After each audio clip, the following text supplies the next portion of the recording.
Les amis, bonjour, j'espère que vous allez bien et que tout se passe pour le mieux pour vous.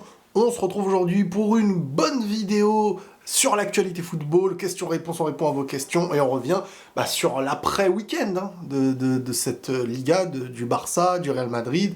Et déjà, avant de commencer la vidéo, les gars, j'ai pu revoir bien, avec des nouveaux angles, avec du recul, tout ce qu'il y a pu avoir sur les réseaux concernant l'action du hors-jeu de Lewandowski. Et j'ai pas un seul angle qui vient prouver qu'il y avait hors-jeu. Donc, en gros, je suis à 99% dans l'idée de me dire qu'il n'y avait pas hors-jeu. Et qu'on a refusé un but au Barça, injustement.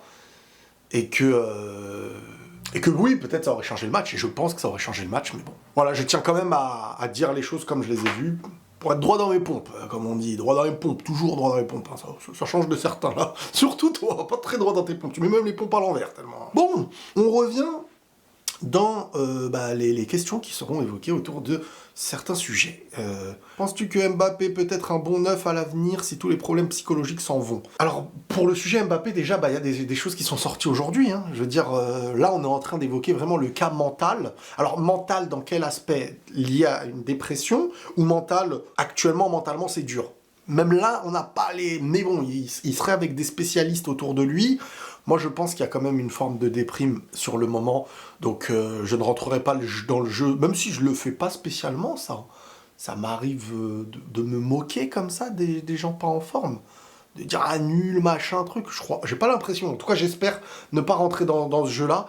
Et je rentrerai pas dans ce jeu-là, parce que oui, là, comme vous savez, c'est clivant, le sujet Mbappé. C'est très, très clivant, et on a pu le voir depuis son rapport au PSG sur la fin, que des supporters lui en veuillent pour des choses, moi, ça, je l'ai compris.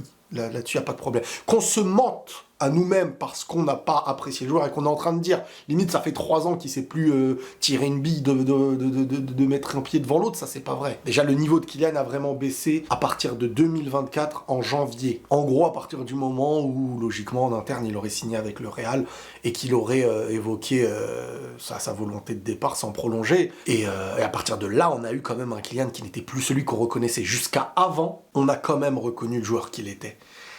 Au-delà de ça, donc voilà, c'est clivant, il y a des choses, voilà, sur les réseaux, ça doit pas être facile. Je trouve que c'est très dur ce qu'il doit être en train de vivre par rapport à tout ça.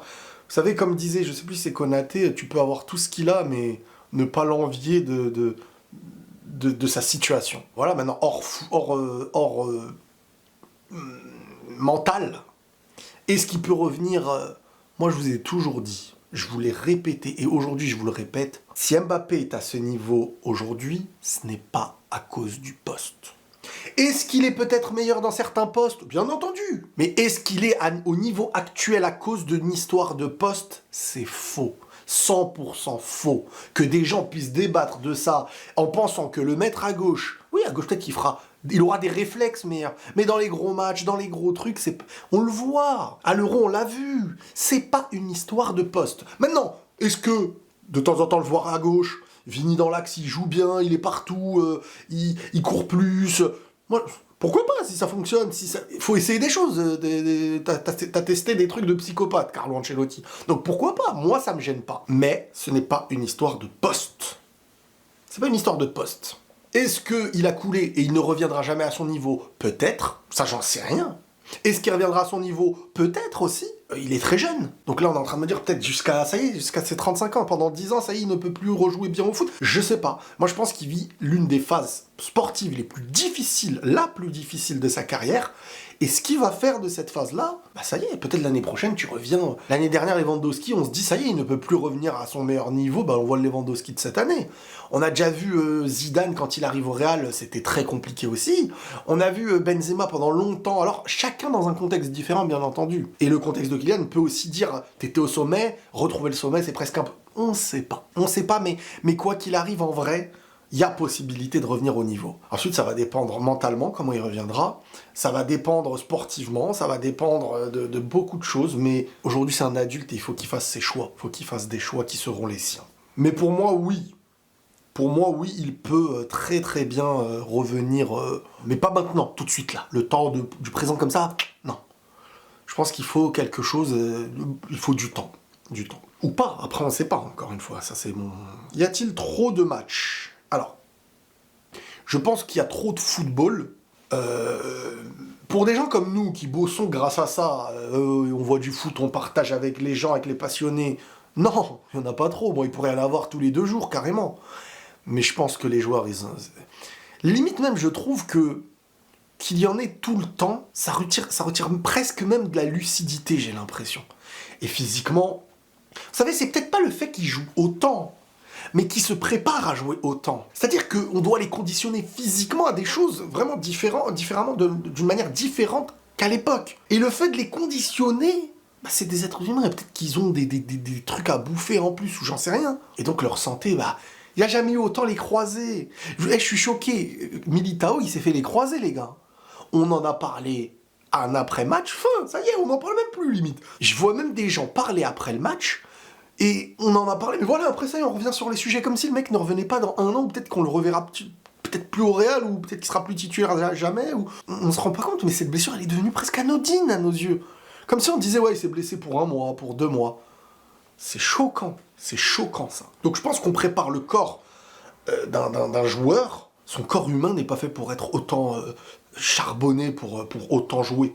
C'est pas le fait de jouer beaucoup, mais de se préparer à jouer beaucoup, pour moi. Pourquoi la mafia madrilène a autant la main mise sur le football espagnol, ça devient hyper flagrant. On est tellement nuls que même avec la mafia, on n'arrive même pas à être premier, purée, c'est dur. Dur d'être nul. Valverde latéral le temps que quelqu'un de compétent puisse occuper ce poste, bah attester, hein. Maintenant, c'est bridé Valverde, je trouve. Mais il peut tout faire. Après quelques jours, que penses-tu réellement du fameux hors-jeu de Lewandowski? Bah comme j'ai dit tout à l'heure, hein, voilà, hein, après avoir revu le truc, bah il n'y a pas hors-jeu. Pour moi, il n'y a pas hors-jeu. À moins qu'on me ramène une preuve du hors-jeu. Mais pour l'instant, j'ai pas vu la preuve du hors-jeu réellement. Et des fois, j'ai dit, ah mais peut-être c'est limite et tout. Mais après, on a vu d'autres angles et tout. Limite, moi je préfère que l'arbitrage se fasse entre humains. Et que quand il y a des erreurs, on sait que c'est des erreurs humaines. Mais quand c'est lié à des machines comme ça, moi je comprends pas. Vu que c'est tendance, il y a beaucoup de blessures dans le du football depuis 2 ans, penses-tu vraiment que les joueurs ont moins de grever? Ah, je pense pas qu'il y aura le courage de faire une grève en... Les gens, vous savez, ils ont des agents, ils ont des visions de carrière, ils ont des objectifs. Il y aura beaucoup de joueurs qui arrêtent le foot, qui vont parler. Certains lâcheront un petit mot, mais faire une vraie grève... Si tout le monde n'est pas solidaire, ça va être très dur parce que tu vas être mis de côté dans plein de choses. Es-tu convaincu que le Real recrutera cet hiver ou bien ils feront dos rond comme chaque fois? Bah ça dépend de 2 choses, j'ai 2 visions. J'ai la première vision d'un Real qui nous a toujours habitués à ne pas recruter en hiver et là on va nous sortir. En fait, les recrues, ça va être Tchouaméni qui revient en défenseur central, Alaba qui est de retour. Au final, on n'a pas besoin et puis il n'y avait pas d'offre qui se proposait à nous. Peut-être qu'il n'y a pas aussi de joueurs à aller chercher à ce moment-là, je sais pas.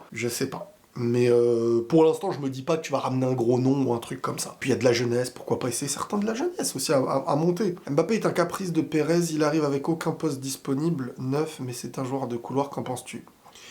Que si Kylian est en forme physiquement, on se posera même pas la question de neuf, pas neuf. Si Kylian est en forme mentalement et à son niveau qu'on lui a connu, il joue neuf, il joue à droite, il joue à gauche, que t'as un joueur qui te plante je sais pas combien de buts. Et que tu te préoccupes pas parce qu'individuellement il fait la différence. Il a joué aux 3 postes. Quand il était dans les 3 postes, il a mis des buts que là il rate beaucoup. Il a fait des actions que là il rate. Il a fait des actions similaires à celle-ci, sauf qu'avant il tuait tout le monde.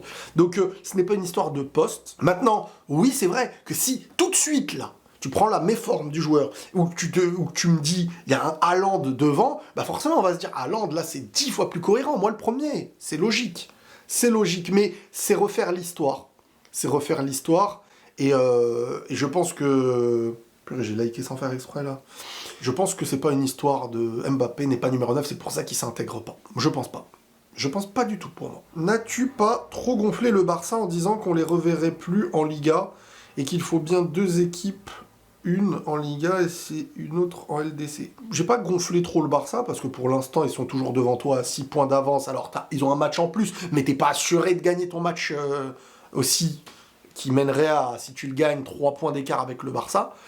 Maintenant que les choses soient plus relancées possible, que le Barça ait un moment où ils vont stagner un peu, je sais pas, mais en tout cas, ils ont raté le match, c'est vrai, mais ils marquent un but qui pour moi, en fin de compte, n'a pas l'air hors-jeu. Donc peut-être qu'il n'y a pas hors-jeu au final, et tu mènes 1-0, et peut-être que derrière, il déroule. Mais le foot, c'est aussi surmonter des choses. Est-ce que le Barça n'a pas d'équipe 2 ? Ils ont une jeunesse, ils ont une équipe capable de rentrer en jeu, d'avoir le talent, De Jong et tout. De Jong, Gavi, Firmin. Pour l'instant, je vois pas encore le Real rattraper le Barça. Parce qu'il faut pas oublier un autre aspect, c'est qu'ils t'ont tapé 4-0 chez toi. Ce qui fait que, imaginons, c'est la fin de saison. Là, tu as 6 points de retard. Tu dois gagner un match pour être à 3 points. Mais après, même gagner un autre match ne suffit pas, à moins que toi, tu leur mets plus 4, plus 5 dans le prochain match. Donc déjà, il y a de fortes chances que tu dois les dépasser en points pour être devant eux. Et le Real nous fait plus douter jusqu'à maintenant que le Barça nous fait douter dans le style. Maintenant, il y a un aspect d'expérience qui peut jouer sur la suite. Il est minime à mes yeux parce que pour l'instant, le Real, il y a beaucoup de choses à reconstruire depuis l'absence de Kroos, depuis la méforme d'Mbappé, depuis tous ces trucs-là. Mais si, on va mettre des théories, les théories de Riles, si le Barça stagne et n'a plus le caractère de sortir la tête de l'eau sous la pression de l'addition de Ligue des Champions, de la Coupe, de machin et de... Parce que leur football, là, jusqu'à maintenant, il était aussi récompensé par une immense confiance. S'il n'y a plus tout ça, qu'est-ce qu'ils vont être sur le terrain ? Est-ce qu'ils vont réussir à retrouver cette confiance par un mental, ou alors ils vont ressombrer, et là, ça va s'additionner dans la difficulté, là où le Real va retrouver en confiance, mais ça fait beaucoup de si, ça fait beaucoup de théories. Mais oui, là, au vu de leur défaite, qui est une défaite, on va pas se mentir, si le but n'est pas hors jeu, si vraiment il n'y a pas hors jeu, c'est quand même une défaite amère, mais c'est une défaite pas... Voilà, dans une saison, il y a des faits de jeu, hein, on t'a pas sifflé un péno, on t'a pas fait ça, Mais celui-là, il est 2 fois plus énervant, j'imagine, pour eux, parce que c'est quelque chose qui est censé être visé automatiquement. Bah, je pense que oui, il y a possibilité que ce soit pas mort, encore, là. Voilà, je le dis honnêtement, je pense pas que là, si tu reviens à 3 points, parce que si tu reviens pas à 3 points, mais si tu reviens à 3 points, c'est pas mort. Ils ont l'Atlético à jouer, ils ont des gros matchs, et t'as des gros matchs. Et peut-être que toi, ça y est, tu remontes un peu, tu comprends un peu ce que t'es cette année, quoi. Salut Les, je voulais revenir sur ce hors-jeu polémique au final. Au final, en fait, tout ce que fait le Barça sert à quoi ? Si c'est pour tout détruire sur ce genre de décision arbitrale, qui en plus ne veulent pas assumer en donnant une explication... Franchement, moi, je vous comprends. La vérité, je vous comprends, tu vois. Même si, malheureusement, je sais que si c'était le cas inverse, les gens n'auraient pas parlé comme je parle.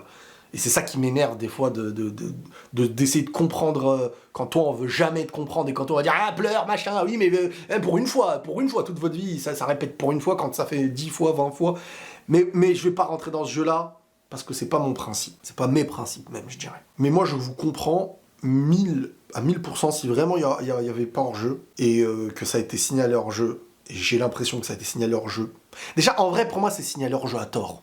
Je vais pas jouer avec les mots parce que la situation, en vrai, t'as aucun avantage dessus. Mais le débat dans d'autres hors-jeux, ils peuvent se jouer. Mais là, il n'est même pas visible. Il n'y a rien qui me montre réellement, en termes d'image réelle, pas d'image reproduite. En termes d'image réelle, il n'y a rien qui me le montre. Moi, je pense que le Barcelonais, là, qui a commencé sa saison avec un football et qui a tout donné, et derrière, si ça, là, devient le début d'une chute, ils pourront clairement péter les plombs. Mais, derrière, tu fais quand même un très mauvais match. Derrière, t'encaisses un but. S'il y a 0-0 et que mais t'encaisses un but. Et ce but que t'encaisses, bah tu l'encaisses dans le jeu. C'est pas un but qui n'aurait pas dû être accordé. C'est que toi, ton but aurait dû être accordé. Et que sur cette base de ton but qui aurait dû être accordé, mentalement, ça aurait changé beaucoup de choses. Mais il n'y avait pas hors-jeu. Et ça change aussi tout le match. Et tu peux te dire, donc on a fait tout ça, et au final, peut-être que ça va nous retomber à la figure. Je comprends sincèrement. Tu maintiens ta position en disant que Mbappé réussira un jour au Real, et si... Alors déjà, j'ai pas de position d'affirmation d'avenir, je ne connais pas, c'est pas ma position de dire qu'Mbappé réussira. Je dis juste que il lui reste du temps, et que c'est pas mort. Mais qu'au présent, là, sur le présent tout de suite, je le vois pas péter, là, sur 1 ou 2 matchs. Mais le foot, ça va vite dans les deux sens. Et c'est très mental. Quand tu te sens important, leader, physiquement, bah derrière, t'as envie de retravailler encore mieux. Et les buts, ils enchaînent. Tu postules au Ballon d'Or. Tu postules à ça. Tu veux gagner des gros trophées. T'es premier. T'es machin. Ça y est, t'arrives à jouer avec ton équipe. Ça peut monter très très vite aussi. Donc pour l'instant, je ne prévois pas l'avenir. Mais tant qu'il est là, on est 100% avec lui. Maintenant, s'il est là, il est pas bon, qu'il a besoin de goûter un peu au banc, il faut qu'il goûte au banc, mais on sera quand même avec lui. Je veux dire, c'est une équipe et que chacun apporte le meilleur et on souhaite à chacun de tous ceux qui sont là d'apporter le meilleur. Tout simplement, moi quand je fais mes débriefs derrière, c'est pas pour taper sur un joueur, c'est pour donner mon analyse de ce que ça m'a expliqué, ce que j'ai vu. Tout simplement. Et si oui, réussira-t-il avec Vinicius, deux joueurs qui veulent tous deux la vedette et qui se disputent le couloir gauche? Je vois mal l'équipe fonctionner comme ça. On avait le même débat avec Rodrigo avant. Bah, les deux, en étant à gauche, ont même battu City. Ont sorti City. Je ne me préoccupe pas trop de ça quand t'as des joueurs très polyvalents aussi. Kylian, c'est un joueur très polyvalent aussi. Aujourd'hui, on s'est donné des réponses faciles. Il est pas à gauche, donc ça veut dire que... Rodrigo, il est à droite, ça veut dire que... C'est des joueurs qui ont gagné au très très haut niveau, pas obligés à gauche. Ni lui, ni Rodrigo. Donc moi, je pense que c'est pas une histoire de poste. Encore une fois, je reviens dessus. Et plein de grands joueurs dans des équipes, ça a déjà existé. Mais il faut que les deux soient en forme. Voilà, ça surtout. Si t'as Vini en forme et Kylian en forme, ils vont se kiffer. Si t'as Vini qui pète tout et Mbappé qui se mange des rafales comme maintenant, ouais, peut-être qu'au fond, lui, il sera pas content. Mais qu'est-ce que ça changera? C'est ça le problème, c'est qu'au Real, il n'y a pas ce délire de vu que je suis pas content, bah, il va y avoir l'impact de mon mécontentement. C'est ça, au Real, ça a déjà existé depuis très longtemps, ça. C'est ça que je veux dire aussi. Penses-tu qu'il faille libérer Eder Militao et Aurélien Tchouaméni dès la fin de cette saison? Bah déjà, pour Eder Militao, ça se fait pas. Il est blessé, il a un contrat, tu fais pas ça, c'est pas classe, et le Real ne fait pas ça. Après, pour Aurélien Tchouaméni, bah, ça dépendra du niveau, de ce qu'il propose, et de son envie. Et des opportunités à côté aussi. Parce que Tchouaméni, pour l'instant, si tu retires ce poste-là de Tchouaméni, tu te dis, bon, il nous faut quand même... Tu vas pas rester que avec Camavinga. Il te faut un autre. Donc, ça dépendra de beaucoup de choses, encore une fois, ça aussi. Penses-tu que Sergio Ramos devrait revenir au Real Madrid pour comprendre... Alors moi, j'aimerais bien le revoir, mais... De l'échange que j'avais déjà eu, mais ça fait très longtemps. Hein. Donc, ça veut dire peut-être qu'il y a un changement d'avis. Par le passé, l'échange que j'ai eu avec le Real, c'était de m'expliquer tous ces joueurs qui sont partis du Real, comme Ramos, Di Maria, Hakimi, il y avait un autre, Cristiano, qui sont partis, qui ont trouvé des avantages à partir, que ce soit financiers, etc., et qui ont déjà redemandé à revenir. Et qui, le Real, pour l'instant, a dit, voilà, vous avez fait un choix. Le Real a du mal avec les équipes les joueurs qui ont favorisé des négociations financières ailleurs pour partir du Real, et derrière, le Real va les récupérer. Ça, c'est ce qu'on m'a dit. Donc, suivant la logique de ce qui m'avait été apporté à l'époque, ça n'a pas de sens de reprendre Ramos. Maintenant, est-ce que le cas crise du moment là t'oblige à reprendre un Ramos avec la crise défensive, quoi? Quand est-ce que tu renommes la chaîne les vidéos de Rodri? Toi, t'es pas à jour. Mais j'avais expliqué qu'en vrai, quand on est certifié sur YouTube, bah changer le nom de la chaîne, ça te retire la certif, les gars. Et puis c'est pas un ballon d'or gagné, c'est un ballon d'or volé. Ne penses-tu pas, pour le bien-être du joueur, que Wilfried Mbappé... J'aime pas rentrer dans les trucs des parents, est-ce que la maman, le père et tout du joueur... Ça, on n'a pas assez d'éléments pour...